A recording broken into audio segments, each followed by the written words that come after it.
one of my favourite spots. There's nothing better at 125 miles an hour and passing a motorway full of traffic, doing nothing or not moving at all.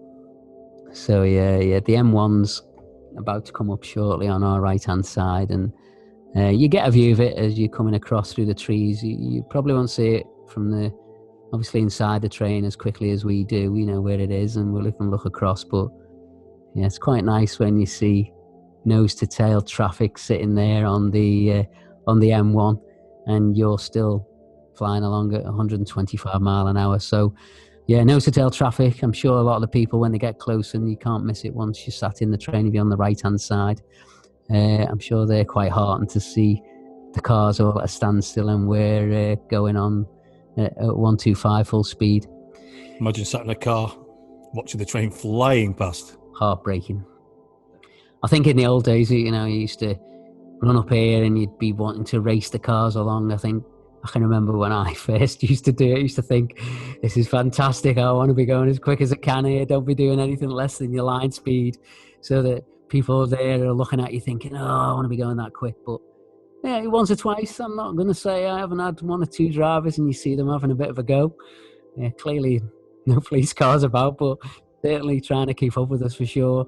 Just in little sections of it, just tiny sections. But yeah, there they are on the right-hand side. Looks okay today. Nice bright day. No fog though. So pretty good. Just obviously it's a fantastic day today, and we have to commit to 125 mile an hour in fog, rain, snow. Well, not snow so much. We do slow down to 100 mile an hour in snow, but we have to do 125 mile an hour with very, very poor visual, cues outside the cab, and that's probably when we earn our title as train driver at that point, because it's very, very difficult when there's no outside visibility to be driving around at 125 mile an hour, stopping at stations and finding your speed restrictions. And that's the skill of the job, really. Each driver's highly skilled in what he does, and the great days like today, fantastic to look out the window, but the tough days when you're earning your money and you're sitting in the cab there very closeted, and you can see 30-40 meters in front of you and you're traveling at 125 mile an hour. Very surreal. So the driver's shut off power now. There's another speed restriction coming up towards us where it drops to 110. Very famous tunnel.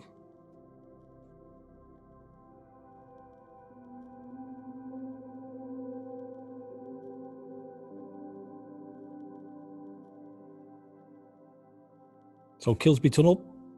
Dave, I believe you've stopped in there. I have stopped in here, yeah. I don't know, you know a little bit of history about the tunnel. So what the facade of the tunnel there, and the two shafts, there's two huge ventilation shafts in here. They are actually listed buildings. It's a listed building since 1987. Both the shafts and both of the facades to the tunnel at each end. You can see one of the shafts just coming up.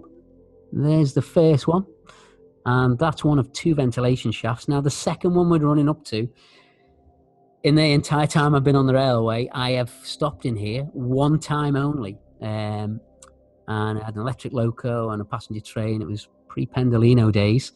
And there, the signal just on the floor, I stopped there, had to get out and speak to the signalman. There was floods at the time, the other end, and there was a number of trains in front. And I don't know many people have stopped in there. Those ventilation shafts are huge. I never had a camera with me in the day. Absolutely amazing. I mean, I would never have imagined until I stopped in there. You just get no idea of the scale of them. So very, very tall and huge, actually, just to stand in. Really, it's just an amazing thing to have happened. And it's happened to me one time.